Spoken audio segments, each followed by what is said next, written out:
Wings Over the Rockies Air and Space Museum presents The Last Mission.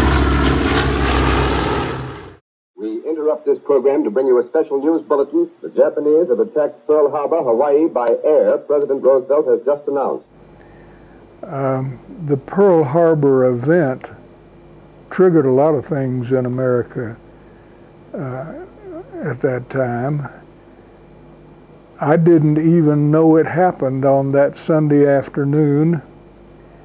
You can't imagine that with the news like it is today, but the family was out Sunday afternoon on a picnic. We got back home and the principal of the school called and wanted to know if I had a radio that I could bring to school on Monday. And I told him, yeah, I've got one. It's got a pretty good-sized speaker on it. What's the deal? And he told me the Japs had attacked Pearl Harbor and that Roosevelt was going to make a speech Monday morning, and he wanted the whole school to be able to hear it. I ask that the Congress declare that since the unprovoked and dastardly attack by Japan on Sunday, December 7th, 1941, a state of war has existed between the United States and the Japanese Empire. And from that speech, which was even to a bunch of kids in school at that age, that was an inspiring speech and a meaningful speech. We realized that our life would probably never be the same again. Here I am, 89 years old, and when I look back on my life, the outstanding experience, the thing that is burned into my memory, is World War II. And I was starting right then. I was in the 11th grade then, and I certainly, my parents had instilled in me the importance of school. I wanted to finish high school, but I didn't want to miss the war.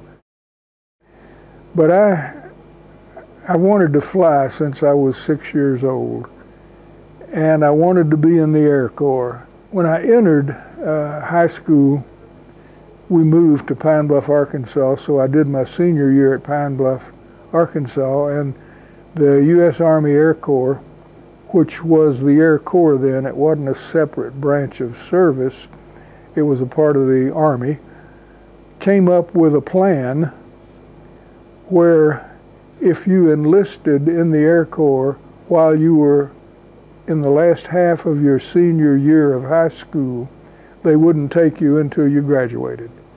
So man, I was the first guy in line.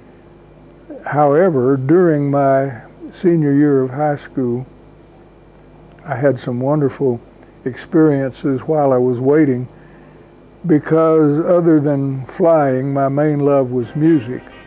And in those days, the music was big band music, and you couldn't get 2 or 3 guys on a PA system together and have a band. It took a large group, so we had the opportunity to play the kind of music we loved and get paid for it. After leaving high school in Pine Bluff, it was on to Miami Beach for basic training. Then to Butler University in Indianapolis as he worked towards his goal of becoming a pilot. That all changed when he arrived in San Antonio for flight training. And so there were make-busy activities, as the Army is famous for. But one of them was the squadron organized a track team. And I'd never done anything like that before. I thought that'd be a good thing to try to do. I could run, and I'd try it out and made the high jump team. And in the first competition, I jumped over the bar into the sawdust pit and hit a piece of 2x4 that was in there by mistake, and my right leg bent 90 degrees the wrong direction.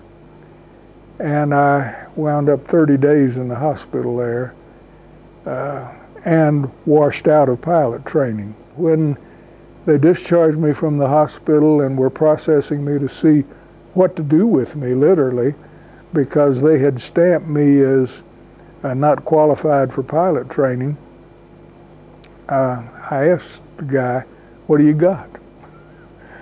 And he said, "Well, we're looking for radio operators, air crew radio operators." I said, "You mean they're going to let me be on an air, they won't let me have pilot training, but they'll let me be a member of the air crew?" "Yeah, you can do that."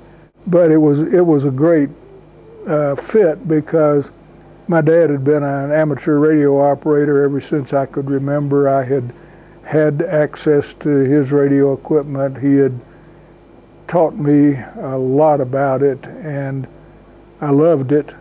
So, okay, if you can't be the pilot, being the radio operator sounded all right. Now a radio operator, Clyde went on to Kansas, where he first set his eyes on the B-29.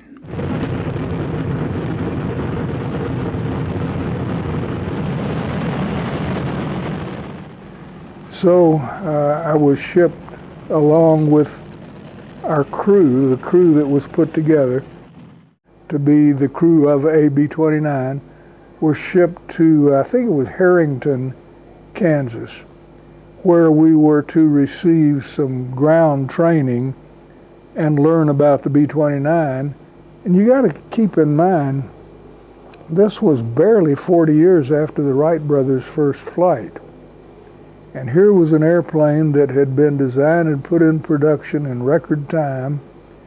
We were told one day at Harrington, our crew, go out on the ramp out there, your B-29 sitting out there, they gave us a tail number on it, and get in it and go. And there was of course there was a instructor pilot that was going along too. So we started walking out there, cold wind blowing out of the north. It was a cold day, and when we turned the corner around the hangar and saw that B-29 sitting over there, I believe it was the most beautiful sight I've ever seen. It was all silver. It was huge. It looked like, to me, it had all been made in a mold. Everything just, the wings flowed into the fuselage flowed into the tail assembly, and we were just awed. Night mission, all weather, special B-29. When you had an emergency, I was the go-to guy to contact Air Sea Rescue to make all the communications connections possible so people would know where we were, what condition we were in. Remember what your alternatives are if you got trouble on a night mission over Japan. Your alternative is a midnight snack for the sharks. While the crew began training missions on their B-29, they wondered just how high could a B-29 fly. They found out.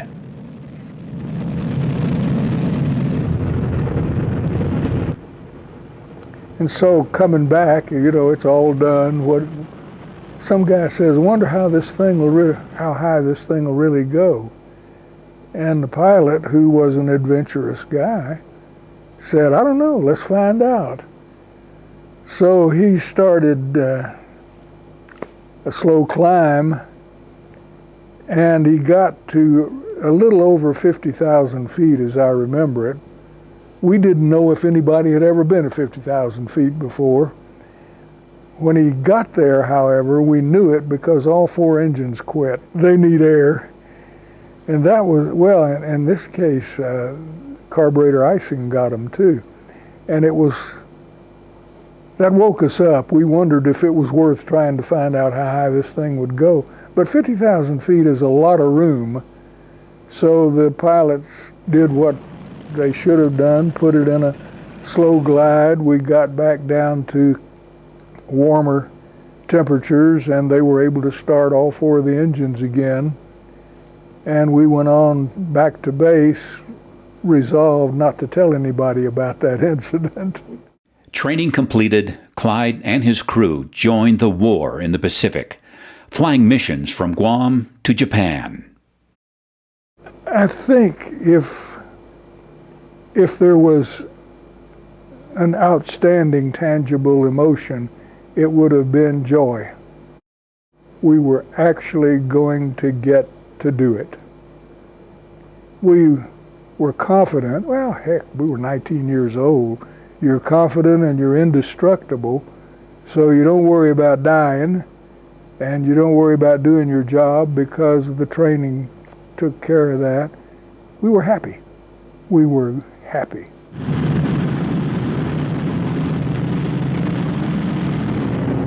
Taking off in a fully loaded B-29 with a full load of bombs was a challenge under the best of circumstances.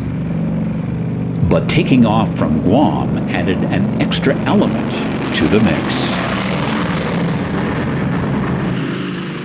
Now, you're most vulnerable to problems during the takeoff, and particularly if you've got 20,000 pounds of dynamite and 6,500 gallons of fuel on board, takeoff is pretty critical. The runway at Guam, because of just the geography of Guam Island, the end of the runway terminated and there was a 500-foot cliff down to the water. But that 500-foot cliff was a lifesaver because with a B-29 loaded like that, the takeoff procedure after you checked your engines and all that kind of thing, hold the brakes as hard as you could, put the throttles all the way forward, get the engines winding up just before they fly apart, let go of the brakes, and pull the gear up when the cliff is behind you. They use up 200 or 300 feet of that 500 feet. And had it not been there, we couldn't have carried the bomb loads that we did. It was an exciting procedure.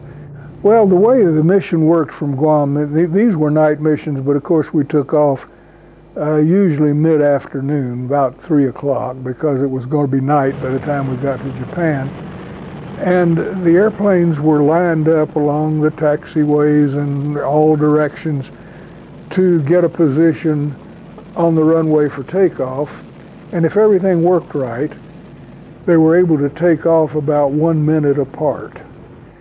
Obviously you didn't fly formation at night because you wouldn't have been able to see the other airplanes in the formation. So we flew trail. The first airplane, minute later the second airplane, a minute later the third airplane. 6 or 7 hours to Japan, 30 minutes time you get established on the bomb run until you can break loose. A lot of the guys said, the cliche, there's 7 hours of boredom for 30 minutes of sheer terror. The truth of the matter is, I don't remember feeling any terror during that part of the mission. The terror that I felt, if I ever felt anything you'd honestly be able to call terror, was when we got back to Guam and I could sit there and think about what might have happened.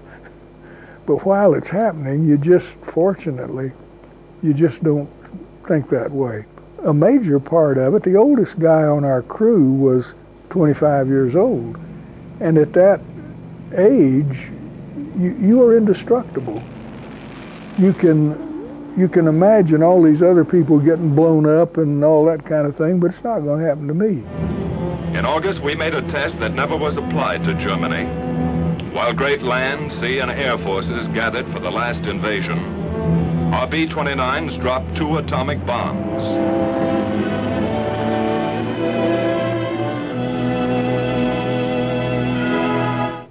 We got the news much later, scuttlebutt, and we didn't know what an atom was. We heard somebody called it an atom bomb, and we said, gee, what's that? But we knew that something had been dropped on Hiroshima and done considerable damage. Just coincidentally, we flew a night bombing mission to Japan on the 6th of August. And on the way out, we encountered 3 B-29s coming back. We had, the geography was Guam, Saipan, Tinian, and then on to Japan. Well, we were somewhere before Iwo Jima and saw 3 airplanes. And we'd never seen another B-29 when we were flying a mission, and here were 3 of them in formation heading the opposite direction. As it turned out later, that was the Enola Gay, Bockscar, and the Great Artiste, who had, Enola Gay had dropped the bomb, and the other 2, one of them had been an observation and one of them been a weather. But we didn't know that for a long time, but it was an interesting piece of history coincidence. The crew safely completed 13 missions to and from Japan. On August 14, 1945, they flew mission number 14. They didn't know it at the time, but this would be the last mission. There were rumors that the war was going to be over, and there were rumors that these atom bombs, which we didn't know what that meant, had something to do with it. And we were somewhat surprised when on the 14th of August, we were briefed for a mission, the longest mission ever flown from the Marianas Islands to an oil refinery on the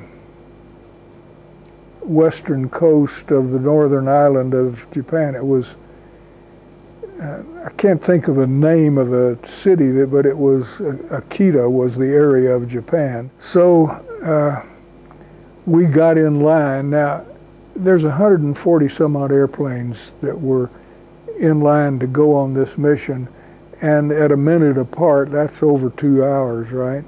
So it's a long time. The process of taking off on a mission like that is a long process. And we were somewhere probably close to the middle of the line. We pretty well knew this was going to be the last mission. We didn't want to miss it. I mean, after all, this is the real end of the war. And lo and behold, when we started our mag checks, one of the engines didn't make it. So we had to turn around, head back past all these other airplanes back to our hard stand, let the mechanics see what they could do about it. They did what they normally do, and it works well. They remove the spark plugs and clean them, and not all of them, just they know which ones. And when we got back in line, we were at the tail end of the line, but we were going to go. We were still lined up to go. So it was around 6 o'clock when we took off on that last mission. Now that sounds strange when you say it 65, 70 years later. We were getting to go, but we did not want to miss that. The target was well lit up by the time we got there because 100 and some odd airplanes in front of us had dumped their bombs on it. So we had no trouble finding the target, unloading our bombs, and headed for the coast, as was the procedure, and headed back to Guam. And we were all speculating about whether that was going to be the last one or not, what the deal might be. And while that stream of bombers, including the horrible monster, was en route to that oil refinery, something else was going on in Tokyo. The Emperor of Japan had already recorded his surrender announcement for delivery over the radio, but fanatics in the military attempted a palace coup to prevent the surrender announcement. They were determined to die rather than surrender, and take all their countrymen with them. When that stream of B-29s passed by headed north, Tokyo went into an air raid blackout. The resulting confusion and the already weak support by other military in the coup, who quickly bailed, brought an end to it all. The surrender broadcast was played. The war had ended. It was over. The speculation is, and it's easy to make this speculation, Had it not been for that air raid and the blackout, the coup could have succeeded, the war could have gone on. We were already prepared to invade Japan. Millions of both Japanese and Allied forces would have died, and the end would have been who knows what, horrible. So I don't like to say we take credit for it, but we think we were a part of bringing the war to an end to at least as great an extent as the atomic bombs were. And troops from Manchuria were headed towards Japan because Russia obviously wanted to be a part of the peace negotiations because they had their eyes on some islands in that part of the world that they really wanted. And the thinking was, by some, that they were going to take this operating oil refinery, and that was going to be their claim on Japan, and we destroyed that, and in so doing probably committed the first act of the Cold War. Our part in history, while not very well known, we think was pretty significant. Somewhere around noon of the 15th of August, and little did we know at that time, when we crossed over Iwo Jima, the sailor in Times Square was probably already kissing that nurse. I wrote in my logbook, "War's over, I'm going to sleep." And I did. And, you know, again, that's part of this crew thing. My job was done. These other guys knew what they were doing. If that airplane could get back to Guam, they'd get it back. I went to sleep. And I didn't wake up until we landed on Guam, and it wasn't the landing that woke me up, it was the engine sputtering from lack of fuel as we taxied to our hard stand.